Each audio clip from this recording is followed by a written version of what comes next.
I wanna show you how to add audio fade effect in Premiere Pro, let's go! I have already edited the video clip with some background music. If I just let the track play through, you will notice it cuts off pretty suddenly. In our case, we are going to add the smooth fade out effect to the audio, so it blends nicely with the end of our footage.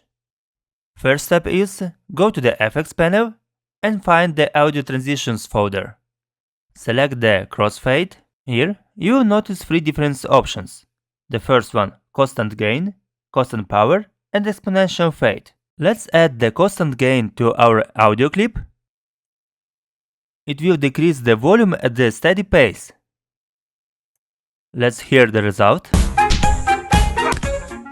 Then, let's add the constant power.